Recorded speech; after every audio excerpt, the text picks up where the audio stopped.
A wise person once told me, dreams don't work unless you do. We try so hard in our lives to fit in. We try to fit into certain groups, certain frats, certain sororities, among certain friends, yet the people we idolize most are the ones that stand out. But when you're prepared, there is no fear. There is no fear of failure, because even if you've walked out of something and you feel like you failed at it, your preparation is so strong that you're gonna take that failure and turn it into the outcome you desire.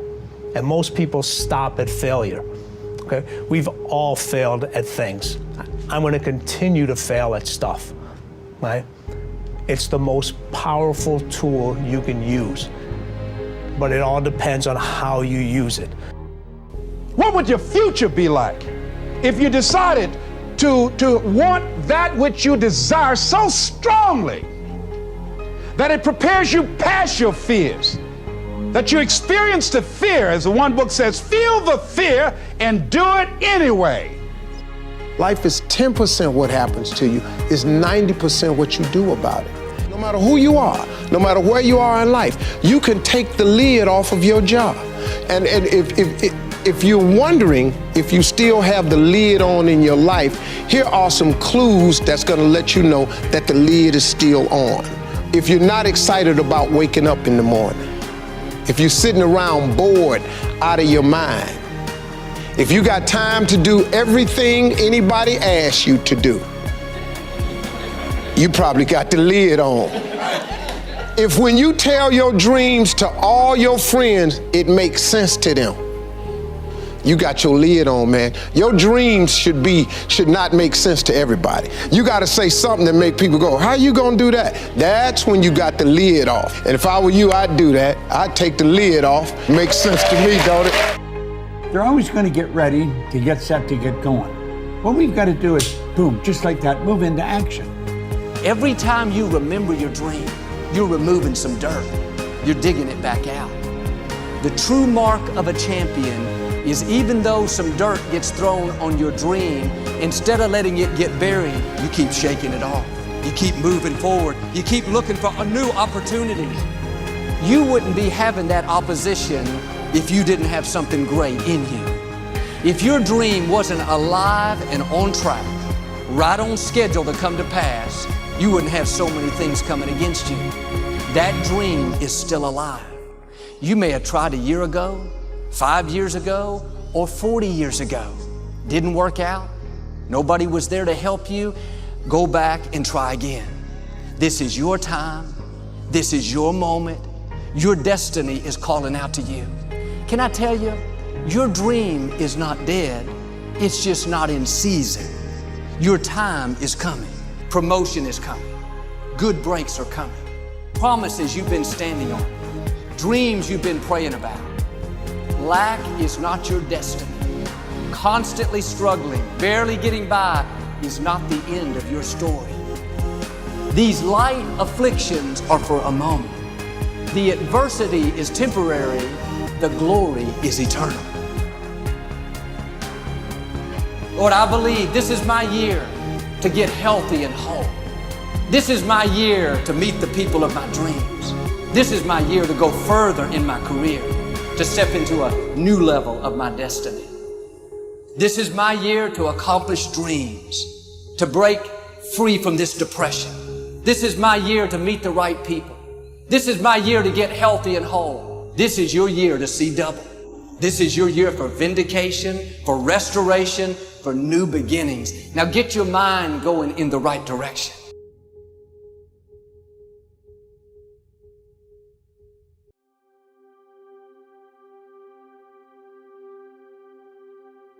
Here's the secret.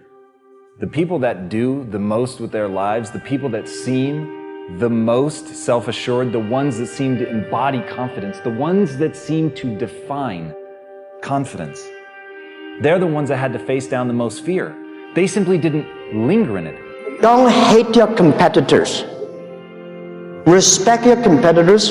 Learn from him. I had a very important person in my life come to me and say, who's your hero? And I said, I don't know, I got to think about that. Give me a couple of weeks. I said, I thought about it. You know who it is? I said, it's me in 10 years.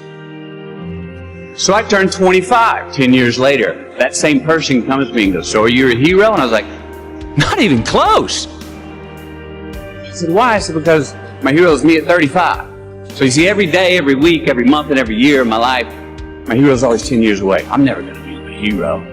I'm not going to attain that. I know I'm not. And that's just fine with me because that keeps me with somebody to keep on chasing. That's the thing. Success and failure are generally slow processes. Either slowly building things up or gradually tearing them down. And that's why I say you've got to pay attention. You have to watch. You have to watch every single second.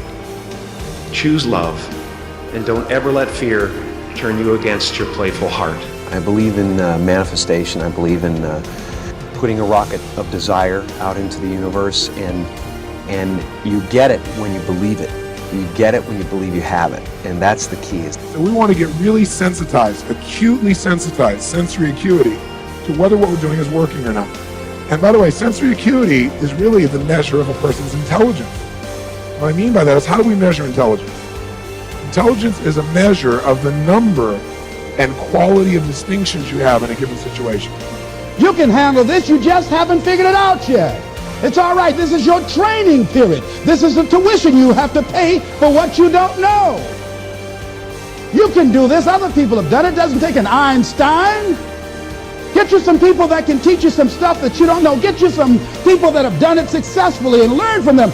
Take some seminars, workshops, read some books on how to manage a business. Change the way you see yourself and begin to tend to the personal details. Understand that nobody's going to take care of your business better than you.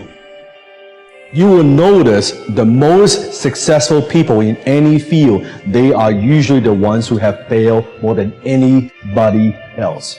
You see the difference between a successful person and everyone else? It's not a lack of strength, it's not a lack of knowledge, it's a lack of will.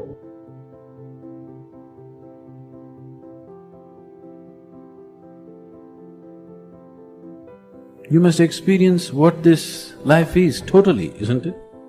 Before you go, you must experience this. If you do experience that, then such questions will never arise in your mind, because that's not the way existence is. It's up to you. In a world where we're taught to look outside for answers, for a job that will make us happy, for money that will make us happy, the answer is within. We already have it. We already have the answer, but will we unleash it? Will we give it? Will we own it? Will we truly reinvent ourselves to become the people that we're capable of becoming?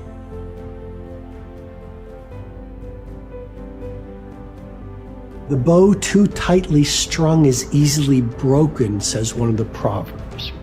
Balance is a gorgeous thing. So be monomaniacal in your execution around your high-value targets, your HVTs, your mission plan, but also build in some rewards.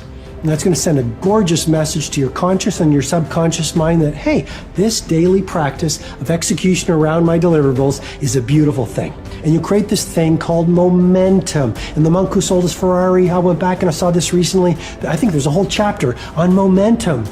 And you become like this. I love skiing. You start off small, but as you go down the slope, you pick up momentum. A lot of people say, Robin, where do I start? I want to start a new business. I want to become a better artist. I want to find the love of my life. I want to be a world-class creative. I want to multiply my financial life. Where do I start? You just start. You just start. There's great power in the start. And when you start, life starts supporting you. Well, God wants us all to be courageous, because He knows we'll face times in life and situations and circumstances that it takes more than just a desire, it takes courage. Many people operate on the basis of fear, on the basis of what other people think, We as believers should operate on the basis of courage. Courage to say no when we ought to say no. Courage to say yes when we should say yes. So what kind of courage do you have? Is yours sort of floating between depending on the situation?